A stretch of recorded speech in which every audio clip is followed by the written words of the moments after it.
for the fastest reports on any on any MTEF since I got into the National Assembly in 2007. Mr. President, I will not want to be judged this morning as a member of the People's Democratic Party, but I will want us to put up our cap of reasons to judge me as a patriotic Nigerian, as a concerned Nigerian, as a worried Nigerian, as one who wants the life of my grandchildren that I may never know have a life structure for themselves through the instrumentality of MTEF and budget planning. Mr. President, borrowing is not a crime. Borrowing is not problematic. The problem is what you do with what you borrow. Mr. President, regime after regime, government after government, we borrow in this country, but it is laughable and ridiculous.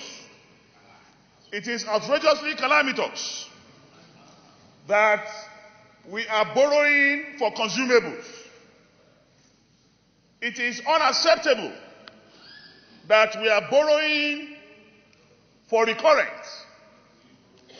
No responsible father will borrow just to feed the family. I think in the Senate and under your capacity leadership, Mr. President, we must enact a law in the National Assembly that will forbid the federal government from borrowing for other purposes. If we want to borrow, it must be 100% for infrastructure. And, Mr. President, and if we do that, we would have helped this country. We would have helped generation unborn. And I'm excited, I'm happy that by the grace of God, we must drive to logical conclusion the steps already taken in this very positive direction. Mr. President, my second point is on the convergence of the exchange rate. There is a need for us to converge the exchange rate. This multiple exchange rate is a lie, is fallacious, it cannot take us anywhere. Mr. President, in a country where some people get exchange rate officially for 370 and some anointed and favored people get it for 305, can only breed injustice, can only promote corruption. We must have a convergence of exchange rates. We must make sure that the multiple exchange rate is, the law promoting that with the CBN is amended so that we can, with sincerity of purpose of heart and commitment, promote justice and abolish round tripping.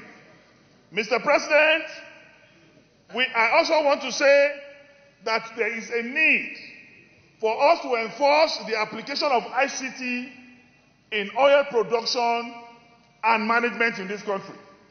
That is the only way to check corruption in that industry.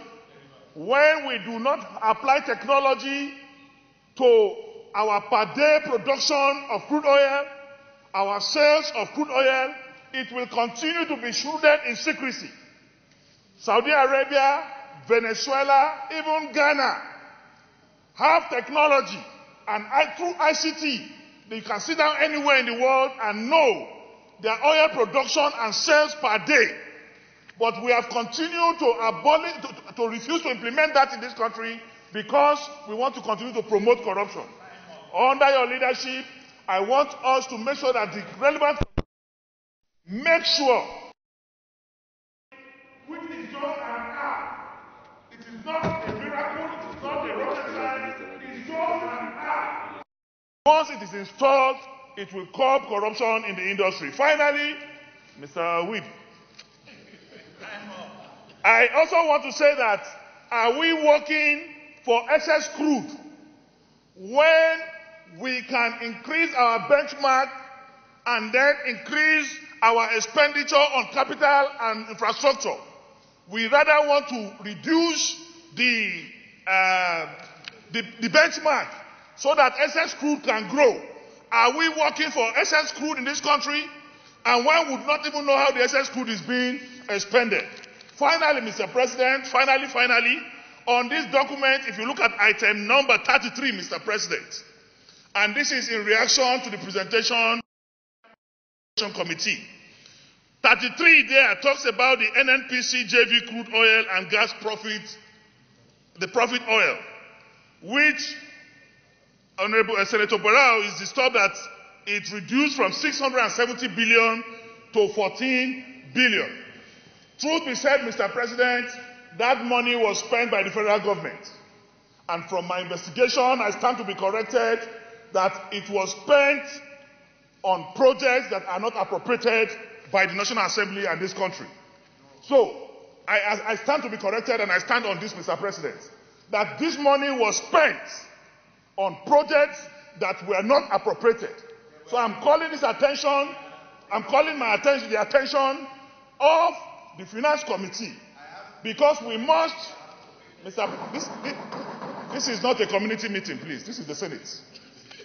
Mr. President, I am saying this because there's a need for the Finance Committee to look into this and make sure that, because it is I think Senator Barrow is as disturbed as myself to see that drive, so that it will be corrected subsequently going forward. I thank you, Mr. President. I thank my colleagues, and I wish us well. Thank you very much. Let me correct